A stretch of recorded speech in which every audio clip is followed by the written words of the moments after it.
Hello students, welcome to Eduauraa. My name is Rajni Jha and I'll be taking Sociology optional classes. In today's session, we are going to continue with some of the questions that have been asked previously from the chapter called Sociology as Science. Let's get started with the first question.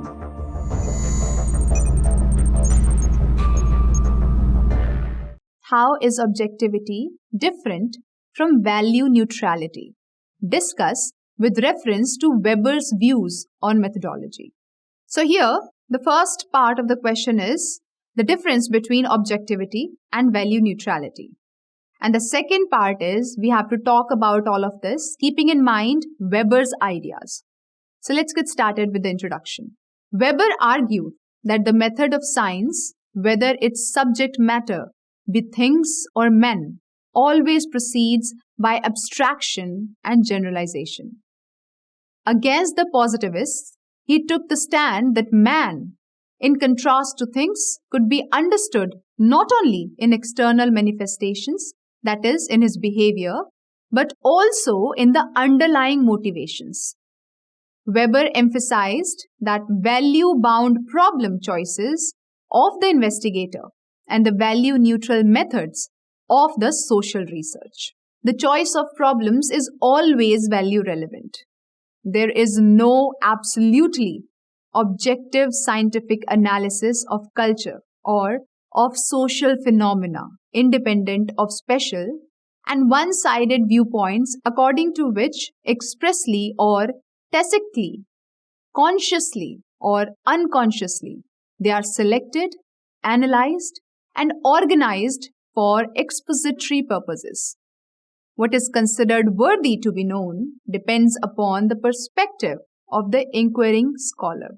In his essay, Objectivity in Social Science and Social Policy, in the Methodology of the Social Sciences, the central thrust of the essay is to attempt to spell out the ways that objectivity and truth relate to partisanship and values within the course of social science research and teaching. Weber draws a sharp distinction between what can be known and demonstrated, the empirical facts and causal relationships, and what can be internally tested for consistency but not demonstrated, like fundamental value commitments. The theory of ideal types is an important contribution to the specification of the nature of concepts in the human and historical sciences. Value neutrality was the second thing that we had to focus on according to the question.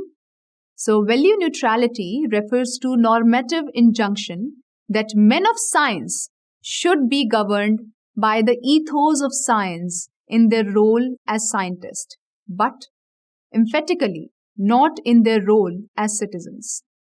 Sociology being concerned with problem of understanding, Weber introduces Verstehen method into the folds of sociology. He divides Verstehen method in two types.